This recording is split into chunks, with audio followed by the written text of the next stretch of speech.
Ever wonder why focusing feels almost impossible these days, even when you really want to get things done? Spoiler, it's not because you're lazy or lack willpower. Your brain has literally been hijacked, and today, we're going to show you how to take it back. In this deep dive, we'll unpack the hidden science behind your scattered attention, explain what's really happening inside your brain, and most importantly, teach you how to rewire it for focus, motivation, and long-term success. If you're ready to reclaim your mind and finally get shit done, let's jump in.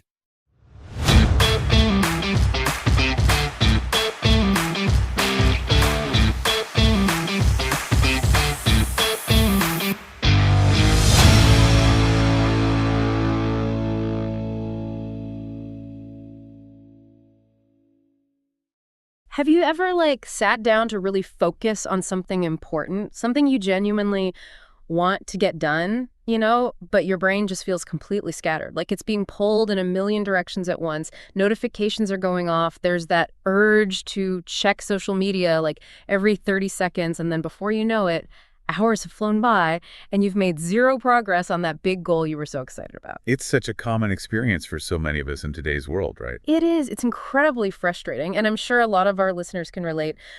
What if I told you that this struggle that a lot of us feel so personally isn't just about willpower or a lack of discipline, but about a fundamental part of your brain, literally your brain's reward system, being kind of subtly hijacked by all the things we're surrounded by in modern life? Yeah, that's exactly what we're going to be diving into today. So for this deep dive, we're going to try to understand what's really going on behind the scenes.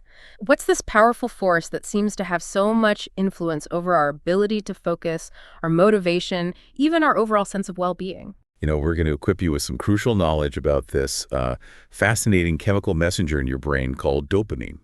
Okay, so dopamine. This is a word we hear a lot these days. Let's break it down for our listeners. What exactly is dopamine, and why should we care so much about it? So, in the simplest terms, dopamine is like your brain's own personal little reward system. It's a neurotransmitter, a chemical messenger, and every time you experience something pleasurable, whether it's enjoying a delicious meal, achieving a goal you've been working towards, or receiving a genuine compliment that makes you feel good, what's happening is that your brain is releasing dopamine, and that creates those feelings of pleasure. And more importantly, it signals to your brain, hey, you like that. You should do more of that. It's like our brain's way of giving us a little pat on the back and saying, good job, let's do that again. Exactly. And, this system served a really clear and critical purpose for our ancestors' survival back in those early days of humanity. Okay, so back then, it was pretty straightforward. Dopamine was the driving force behind behaviors that were essential for staying alive. Finding food, shelter, safety, connecting with your tribe. Those were the things that triggered those dopamine rewards. Precisely. And it was a really, really effective system for that kind of world, a world that was all about basic survival. But fast forward to today, and things have obviously changed quite dramatically for us, haven't they? We live in a world of almost constant stimulation. Smartphones, social media, entertainment on demand, food delivery apps that bring us whatever we want with a few taps. Tell us about this modern landscape, what you call the modern dopamine buffet, and how it's changing things for us. Yeah, this is where things get really interesting and, frankly, quite a bit more complex for our brains. It's like our brains are constantly being bombarded with these opportunities for instant gratification. Exactly. And the key thing to understand here is that these quick hits of dopamine, they're incredibly habit-forming. They train your brain to seek out more and more of these easy rewards. So those neural pathways associated with these instant pleasures, they become stronger, and our brains start to prioritize them over activities that might require more effort from us, even if those activities are ultimately way more rewarding and beneficial for us in the long run.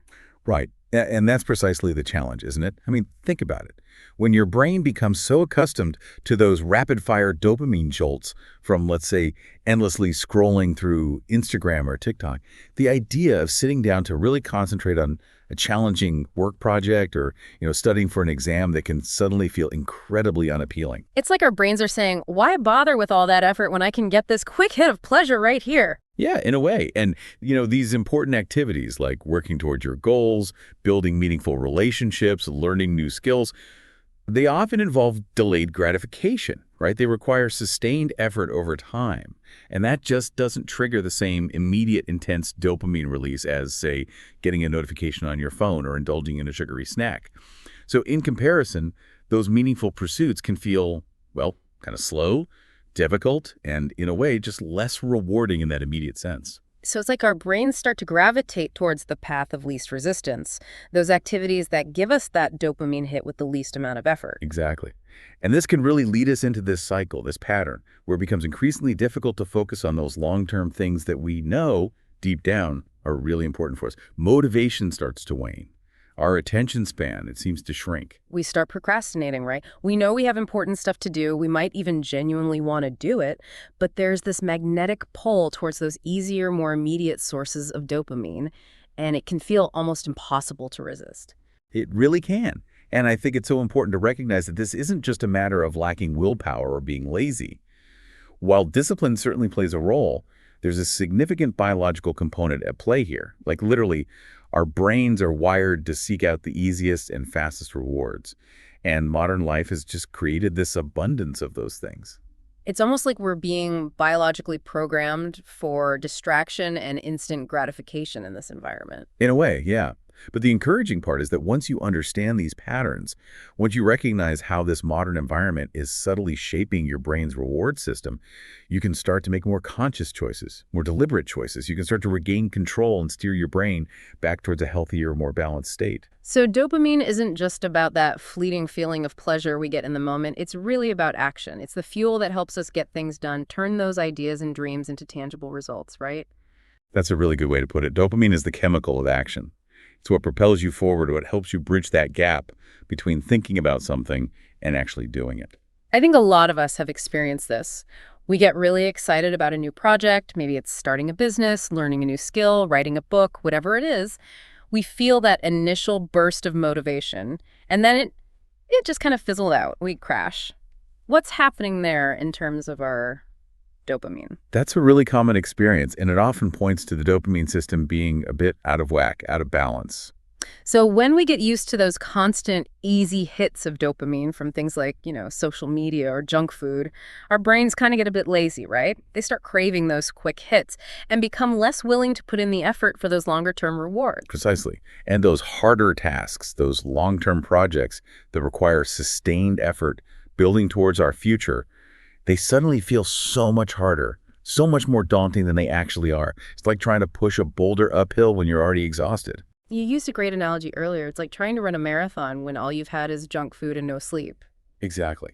Your body simply wouldn't have the resources. And similarly, trying to achieve those bigger goals with a dopamine system that's constantly seeking those quick highs, it just makes it so much harder to muster the energy, the focus, the drive we need to keep going. Mm-hmm. And what's even more challenging is that a lot of people don't even realize that this is happening. It's kind of a silent problem, isn't it? People just think, oh, I'm lazy, I'm not disciplined enough, I just don't have what it takes. Exactly. It's easy to internalize those struggles and blame ourselves when the reality is that motivation has such a strong chemical basis in the brain. If your dopamine system is out of sync, your motivation is naturally going to suffer. But you've said that we can restore that balance. It's not a permanent condition. No, not at all. And that's the really hopeful part. You don't need some huge life overhaul to see positive changes. Consistent, small, daily adjustments can make a world of difference. And when your dopamine system starts to come back into balance, taking action towards your goals will feel so much easier. Focus will feel more natural, and you'll find that your brain is more willing to do those harder things, those things that are actually really rewarding in the long run. So it's not about completely depriving ourselves of all pleasure. It's about making sure that our reward system is actually working for us, helping us get to where we want to be, rather than working against us. Exactly. It's about that balance, enjoying those pleasures in a way that doesn't hijack our motivation, our ability to focus on what truly matters to us. Now, you mentioned someone who's doing some really fascinating work in this area, TJ Power and the Dose Lab. Tell us more about them. Who is TJ? What's this lab all about? And how does it relate to all of this? TJ Power is a neuroscientist who's really focused on this relationship between brain chemistry and our everyday experiences, specifically how it influences our motivation, our mood, our ability to focus on the things we want to achieve. So he's looking at the fundamental mechanisms that drive us, those things we often take for granted. Precisely. And the Dose Lab is really his way of bringing this often complex science to a wider audience, to everyday people who are curious about how their brain works and how they can optimize it. And now, the name Dose Lab might sound a bit technical, but DOSE here is actually an acronym, and it stands for the 4 key chemicals that play a huge role in how we feel and how we act. Dopamine, which of course we've been talking about, but also oxytocin, serotonin, and endorphins. So these 4 chemicals are like the master conductors of our emotions, our drive, everything, really. They really are. And what I find particularly insightful about TJ's approach with the Dose Lab is that they're not just studying these chemicals in an academic setting. They're really interested in understanding how everyday people, living regular lives, can learn to work with their brain chemistry rather than constantly feeling like they're fighting against it. So it's not about needing some complicated intervention. It's about practical everyday things that we can do to kind of nudge those chemicals in the right direction. Exactly. And, this deep dive into dopamine is actually the first in a whole series that we're going to be doing, each one focusing on one of these key chemicals and its impact on us. So dopamine is our foundation, our starting point for really understanding how to build that momentum, how to enhance our focus, and ultimately how to achieve those goals that we've set for ourselves. Precisely. And, it's not about reaching some unattainable state of perfect, constant happiness or peak performance. No, that sounds exhausting. It really does. It's more about understanding how our brain works and learning how to work with it so it can effectively support the kind of life we want to lead. I love that. Okay, so now that we have a grasp of what dopamine is, how our modern lifestyle can kind of overwhelm it and throw it off balance, Right.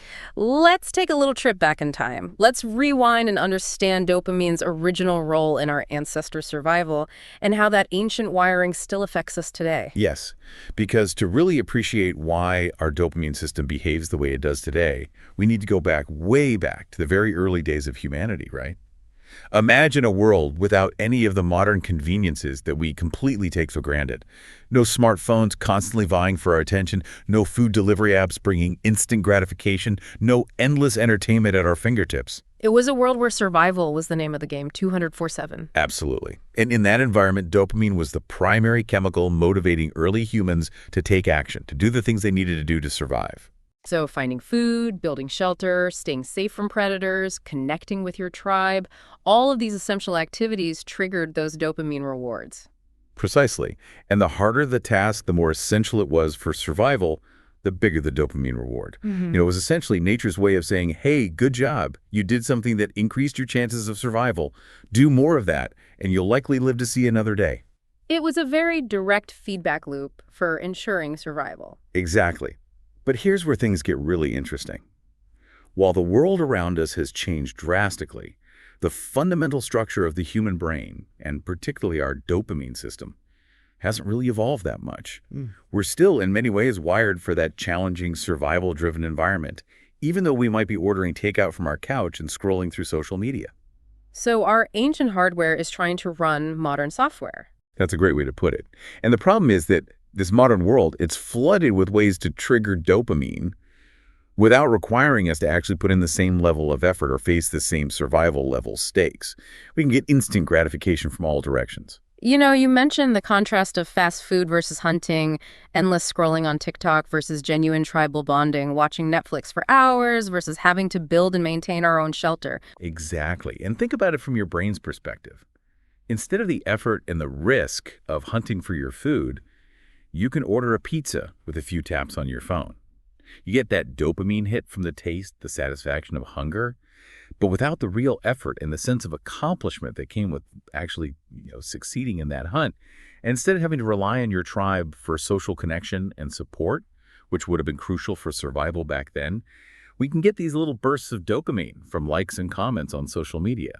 But they're fleeting. They don't create the same kind of deep, meaningful connection. And then, instead of having to build our own shelter to protect ourselves from the elements, we can just passively consume hours of entertainment in a climate-controlled home, getting those little dopamine hits without any real mental or physical effort. So the consequence of all these effortless dopamine spikes is that over time, they can actually decrease our baseline levels of dopamine.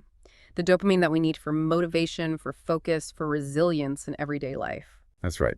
Our brains get used to these quick, easy rewards, and it becomes harder to get excited about those things that require more effort, even if they're much more rewarding in the long run. It's not that our brains are broken.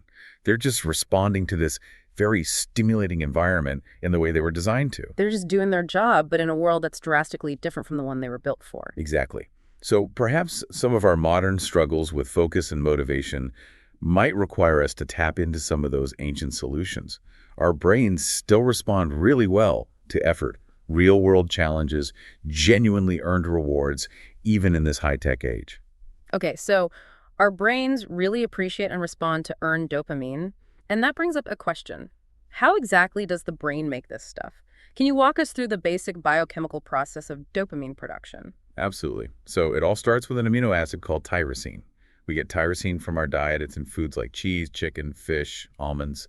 And through some really cool biochemical reactions in our body, tyrosine is converted into LDOP, which is then converted into dopamine. So it literally all starts with the fuel we put into our bodies. Precisely. And once the dopamine is made, it's carefully stored in these tiny little sacs at the ends of neurons called vesicles. Imagine them like little dopamine balloons, ready to be released when needed. And when do those balloons get popped? When two neurons need to communicate, like when we experience something exciting, we achieve a goal we've been working towards, those vesicles release dopamine into the gap between the neurons, which is called the synapse. And this allows the dopamine to bind to receptors on the next neuron, sending those signals and creating those feelings of reward, motivation, focus. It's like a very precise, elegant communication system. It really is fascinating. But here's the key takeaway, right? Our brains make more dopamine when we actively put in effort, when we engage in those activities that require us to really work for it. That's a crucial point. It's not just about passively waiting for motivation to strike us. Our entire dopamine system is action-driven. So when we put in effort, even seemingly small efforts, like making our bed, taking a walk, starting that project we've been putting off, our brain rewards us with more dopamine. It's like our brain is saying, okay, you're doing the work, here's some fuel to keep you going. And the more challenging the task, the bigger the reward. Right. Our brain is actually designed to reward struggle and perseverance. Yeah. It's like it's saying, that was tough, but you didn't give up. Here's some extra motivation and focus to help you tackle the next challenge. Which is completely different from those effortless dopamine triggers, those quick hits that we were talking about before. Yeah. The ones that can actually leave us feeling drained and less motivated in the long run. Exactly. When dopamine is constantly triggered without any real effort on our part, our brain can get confused. It's like, wait a minute, I got all this reward without actually doing anything meaningful. Why should I bother working hard? It's like we're constantly making withdrawals from our motivation bank account without making any deposits. That's a great analogy. And that's why earning dopamine through effort, through engaging in activities that challenge us and require us to stretch ourselves, is so critical for our overall motivation, focus, and energy. Okay, so effort isn't something to be avoided. It's actually a key ingredient for a healthy and balanced dopamine system. Absolutely. Yeah. Effort is the signal to our brain that something important is happening, and it triggers those natural reward responses that keep us going. Now let's talk about something that a lot of us struggle with right from the start of our day. Mornings. You mentioned that our morning routines have a surprisingly significant impact on our dopamine levels throughout the day. Can you explain that? Yes, absolutely. Think of your morning routine like either filling up your car's gas tank, providing you with the fuel you need to get through the day, or, unfortunately, poking a hole in that tank and draining your resources before you've even started. So hitting the snooze button 5 times and then grabbing our phone to scroll through social media before even getting out of bed, that's probably not the best way to start the day. Yeah, that's probably the hole in the tank scenario, unfortunately. Right. And here's why. When we wake up and immediately reach for our phones, that flood of notifications, emails, social media updates, it gives our brains a big but ultimately artificial hit of dopamine right away. It feels good in the moment, but then The crash comes. And that crash can make the rest of the day feel so much harder. Tasks feel heavier, motivation feels lower, our focus is all over the place. it's like sprinting the first 100 meters of a marathon and then having to crawl the rest of the way. Exactly. We've burned through a lot of our energy prematurely. But the good news is that there's a much better, more strategic way to start our day, a way to build dopamine naturally right from the start. Tell us about that. What can we do differently? Simple things like making your bed as soon as you get up, splashing cold water on your face, getting some sunlight, doing a few minutes of stretching or light movement. These might seem like small and significant actions, but for our brain, they send a really important message.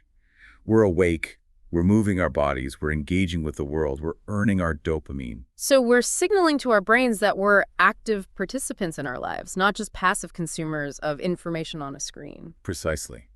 And there's this principle, what some people call the law of dopamine, which emphasizes the importance of taking some kind of action almost immediately after waking up, even if it feels a little uncomfortable or we're tempted to stay in bed and scroll through our phones. Every little bit of effort we put in first thing in the morning is like a deposit into our motivation bank account for the rest of the day. Exactly. And it's worth remembering that dopamine is also involved in movement. So even just standing up, walking around, making a cup of coffee, those can help to kickstart that dopamine production. It makes me think about that rotting trend on social media, where people are posting about feeling stuck in bed for hours, completely unmotivated to start their day. Yes, and it's really concerning how prevalent this is becoming, especially among younger generations. And I think it really highlights what we've been talking about, how this constant stream of easy dopamine hits, the lack of real-world effort, can actually deplete those natural motivation reserves and make it incredibly hard to even get out of bed sometimes. So what's the antidote to this rotting phenomenon? It's not about forcing ourselves to do a whole workout first thing in the morning. It's about intentionally initiating some kind of movement. Even if it feels difficult at first, that initial resistance is key. Overcoming that is what actually leads to a bigger dopamine reward, and it helps break that cycle of inactivity. It's about starting, not about achieving some level of mastery right out of bed. Exactly. Just that act of getting started, getting our bodies moving, engaging with the world, even in a small way, can make a huge difference. Now, another point you made earlier that I found really interesting was the power of working with other people. It's not just about companionship, there's an actual chemical benefit to it, right? Absolutely. There's this really cool synergy that happens in our brain when we work with other people, and it goes beyond just having company or someone to share the workload with. Our brain doesn't just release dopamine when we're engaged in a shared activity. It also releases oxytocin, Which is often called the love hormone or the bonding hormone. It's that feeling of connection and trust we get from being with people we care about. Exactly. And when you combine dopamine's reward-driven motivation with oxytocin's social bonding effects, you get this really powerful cocktail that boosts our motivation and improves our mood. It's like our brains are doubly rewarded for the effort and for the connection. So we're wired to work better and feel better when we feel connected to others. Absolutely. Yeah. And that's why things like exercising with a friend, studying with a group, working in a co-working space, even just working in the same room as someone else who's also focused, it often feels so much easier and more enjoyable than trying to do those same things alone. And now, in this digital age, we're even seeing this effect leveraged in things like virtual co-working spaces. It's fascinating how we can tap into that social drive, even in a virtual environment.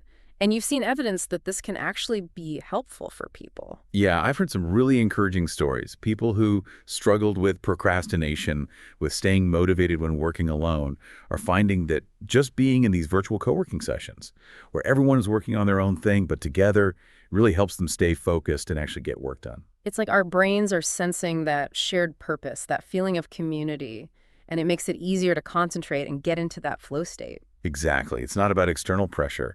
It's about leveraging those natural social instincts in our brain to enhance our performance and motivation. Okay, so we've covered a lot of ground here. Let's move into those practical tips you mentioned, the things that we can actually start doing in our lives to cultivate a healthier, more balanced dopamine system. And the first one was phone fasting. So how can we do this effectively? Phone fasting is essentially about creating intentional periods throughout the day when your phone is completely inaccessible, no checking notifications, no mindlessly scrolling, just a complete break. And the two key times to do this are right after you wake up in the morning and in the hour or so leading up to sleep. So creating those tech-free bookends around our sleep. Precisely. And the reason this is so important, especially in the morning, is that when we wake up, our brains are in this very receptive, kind of vulnerable state. They're looking for direction, trying to figure out what to focus on for the day. Yeah. And if the first thing we do is bombard our brain with all the stimulation from our phones, it can get totally overwhelmed, leading to that big dopamine spike and then that inevitable crash. So instead of reaching for our phones, what are some better things we can do first thing in the morning? It can be as simple as brushing your teeth mindfully, splashing some water on your face, making your bed. These might seem like insignificant actions, but they send a signal to your brain that you're starting the day with intention, without that immediate flood of digital stimulation. And that allows your brain to start producing dopamine in a more natural, more sustainable way. And you mentioned there are even apps that can help us with this. Yes, absolutely. There are apps that can block access to social media or other distracting apps during certain times, which can be really helpful, especially when we're first building this habit. So we can create an environment that actually supports our goals instead of constantly tempting us to slip back into those old patterns. Exactly. And I think it's also important to really appreciate the value of boredom. Those moments when we're not actively engaged in something and our hand instinctively reaches for our phone. Those are actually valuable opportunities for our brain to kind of reset and recalibrate its dopamine levels naturally. It's like giving our brains a chance to breathe. Precisely. And even small periods of phone fasting, done consistently, can make a big difference. It gives our brain space to recover, and little by little, it helps restore that natural capacity for motivation, for focus, for engaging with the real world around us. Okay, our second practical tip is about finding our flow. Can you explain what flow is and how we can tap into it in our daily lives? Flow is that state of complete absorption in an activity, where time seems to disappear, our focus is laser sharp, and we're completely engrossed in what we're doing. We're challenged, but not overwhelmed. And it feels effortless. It's that in the zone feeling, right? Exactly. And it's not just for athletes or artists. We can find flow in all sorts of activities, working on a challenging project, cooking a new recipe, having a really engaging conversation, even cleaning our house. So how do we actually get into that flow state? It often takes a bit of intentional effort at first, Right. We need to push through that initial resistance, that temptation to get distracted or give up. But once we get past that initial hump, usually about 15 to 20 minutes of focused effort, our brain starts to settle into that flow state, and things become much easier and more enjoyable. So it's like that feeling of finally getting started on cleaning a really messy room. It's overwhelming at first, but once we get going, we start to see progress, and it actually becomes kind of satisfying. That's a great analogy. Yeah. And the more we practice getting into flow states, the easier it becomes for our brains to access them in the future. And this ties directly into what we were talking about before with procrastination. We often wait to feel motivated before we even start something, when in reality, the motivation often comes after we actually start taking action. That's such a key insight. Procrastination is often more about that initial resistance to starting than it is about actually doing the task itself. Once we push past that initial hurdle, the dopamine starts to flow naturally, and it makes it so much easier to keep going. Okay, tip number 3 is cold water immersion. This one might sound a little extreme to some people. It does, doesn't it? But hear me out. When we immerse ourselves in cold water, whether it's a cold shower or an ice bath, our body initially registers it as stress, but then our brain kicks in to counteract that discomfort by activating its reward pathways and releasing dopamine. And what's really cool is that the dopamine boost from cold water immersion tends to be much more gradual and longer lasting than those quick hits we get from other things. So it's a more sustained and stable source of dopamine. Precisely. It's like our brain is saying, hey, you did something challenging, you endured discomfort. Here's a reward to make you feel good and energized. And we don't have to go all in on ice baths right away. No, not at all. Even just ending your regular shower with 30 seconds of cold water can be enough to start experiencing some of these benefits. And over time, this can make a real difference in our focus, our resilience, our overall mood. It's like training our brain to produce its own motivation and energy rather than constantly seeking it externally. Okay, so our final tip is what you call my pursuit. Can you explain what you mean by that and why it's so important for us to have this? My pursuit is all about having that personal sense of direction, that mountain to climb, that keeps us motivated and engaged in life. As humans, we're wired to have goals, to be working towards something that feels meaningful to us. So it's about having a strong why behind the things we do. Exactly. Without that sense of purpose, even small tasks can feel pointless and draining. But when we have a clear goal, something that truly resonates with us, it transforms even those difficult or mundane tasks into necessary steps towards something bigger. And this doesn't have to be some grand life-altering ambition. Not at all. It could be anything that feels genuinely important to us: building a business, deepening relationships with our loved ones, learning a new skill, getting healthier, creating something, whatever it is. The key is that it has to be something that we truly care about. So how do we figure out what our my pursuit is? I think it requires a lot of self-reflection, some quiet time spent away from distractions, really thinking about what matters most to us, what we want to contribute to the world, what kind of legacy we want to leave behind. And sometimes that initial discomfort of facing those big questions, really looking inward, is what leads us to those breakthroughs. Absolutely. And once we have that sense of purpose, that direction, it gives us this incredible resilience to keep going, even when things get tough, because we know why we're doing it. I love that. So to quickly recap, we've learned that dopamine is our brain's reward and motivation system, and it plays a huge role in our ability to focus, achieve our goals, and just feel good overall. We explored how the constant stimulation and easy pleasures of modern life can really disrupt this system, making it harder for us to stay motivated and focused on the things that really matter to us. But we also learned that we're not powerless in this. There are things we can do to regain control and restore balance. And you shared 4 really practical, actionable tips with us. Phone fasting to give our brains a break, finding flow by engaging in activities that challenge us just enough, embracing cold water immersion for a natural dopamine boost, and the importance of identifying our my pursuit, that thing that gives us direction and meaning in our lives. It's about working with our brain chemistry, not against it. Exactly. So for our listeners, we encourage you to choose 1 or 2 of these tips that really resonate with you and experiment with them. See what happens. Pay attention to how you feel. Do you notice any shifts in your focus, your energy levels, your overall motivation? And remember, this deep dive is just the beginning. We're going to be exploring all of these fascinating brain chemicals, oxytocin, serotonin, and endorphins, and how they all work together to create a more connected, calm, and fulfilling life experience for us. Stay tuned for those. And as you continue to think about these ideas and experiment with these tips, remember this. Understanding how your own brain works is an incredibly empowering tool. It allows you to move from feeling like you're at the mercy of your impulses to taking conscious control of your focus, your motivation, your well-being. You have the power to create the life you want, and understanding your brain is a huge part of that. Thanks for joining us for this deep dive into the world of dopamine. Until next time. Thank you for listening. If this episode resonated with you, the best way to support the podcast is to hit like, subscribe to the channel, and share it with someone who needs to hear it. Every bit of support helps us keep creating content that actually matters. See you in the next one.